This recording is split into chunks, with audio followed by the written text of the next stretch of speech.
Welcome back, guys. We've got something different for you in this video. We are up in beautiful Broome, Western Australia. Now this video is going to be a bit different. We've got a bit of fishing, but today's video is mainly going to be about cooking a T-bone steak in the Weber Go Anywhere. Now we'll go through the whole setup. We're going to be reverse searing this, so you're going to see the smoking setup and the searing to finish. So let's get stuck into it. Right, so we're going to get started by getting some briquettes ready. So we've got about 8 briquettes in there. That's plenty for the smoke stage.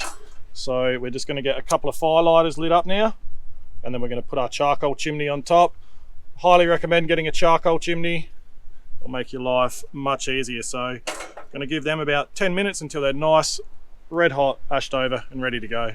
Right, so while our briquettes are getting ready, we are going to get this steak seasoned up. We've chosen to reverse sear this today because we've got about a 1-inch thick T-bone. Anything less than that and I'll just directly grill. But like I said, anything around an inch or over will reverse sear, so we'll get the steak seasoned up. And you know I had to bring some steak shooter up here, but honestly, if you got some salt, pepper, garlic, that'll do the trick too.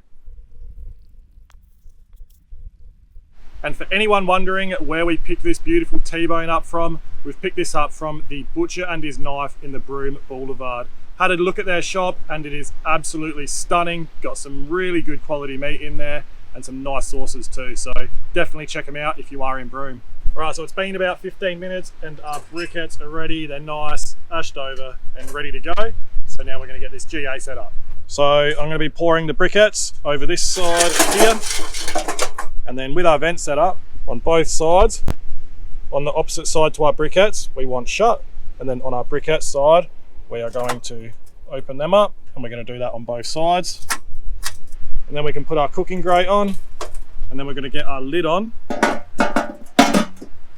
And above the briquettes, we're going to leave that side closed. And on the opposite side, where our T-bone's going to go, we're going to have that open. So we're going to give this Weber about 5 minutes to heat up. As you can see, we've got that nice, clean burning smoke. That's what you want to be looking for. So we'll come back soon. All right, so it's been 5 minutes. Our GA is nice and preheated.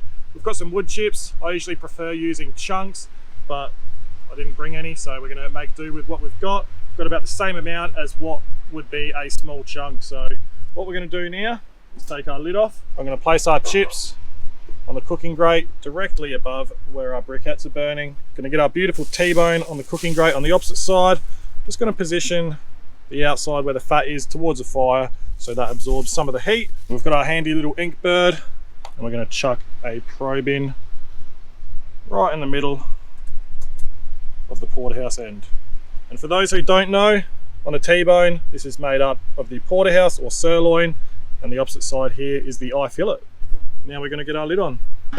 Alright, so our cooking temperature and T-bone temperature. I want this Weber GA to be smoking at around that 275 Fahrenheit or 135 Celsius range.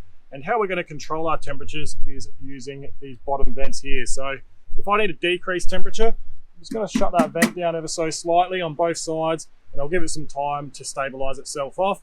And obviously if I need an increased temperature, then I'll open these right up. And with our T-bone, we are going to smoke this until it reaches an internal of about 130 Fahrenheit or 54 degrees Celsius. I'm assuming it's going to take about 45 minutes to get there. So we'll let this do its thing and we'll come back.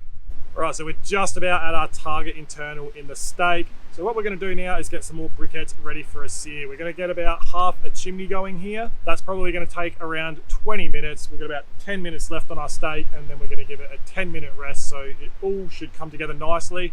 So we'll be back soon. All right, so we're just about at our target temperature. So what we're going to do when we get there is we're going to get the steak out, give it a rest for at least 10 minutes or until our briquettes are ready for the sear.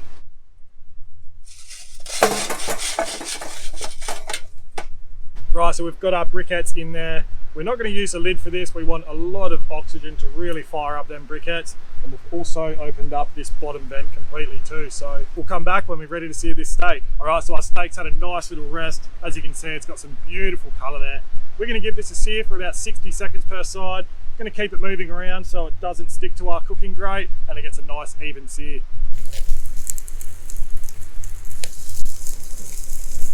Alright, so our steak is done, and because we gave it a rest in between the smoke and the sear, there's no need for a second rest. So we can get this cut up and served now.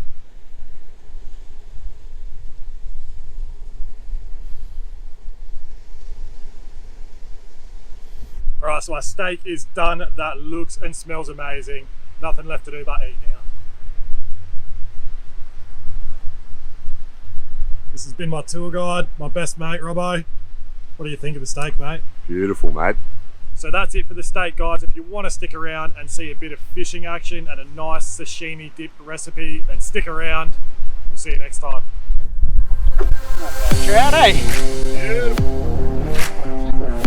Where's the big one?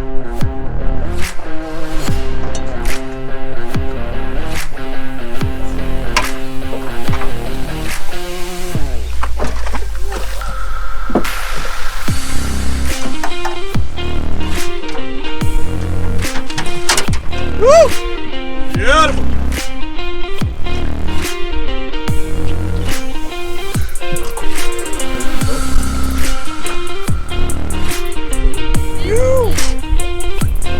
Fish on, guys, fish on.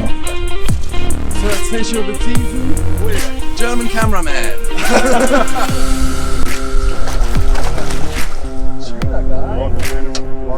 Yes.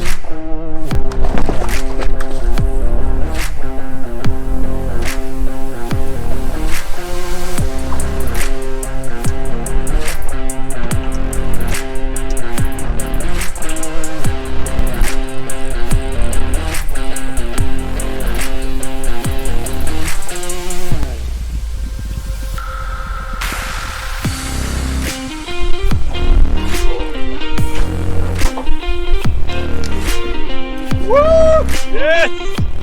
Get them dogs! Get the dogs!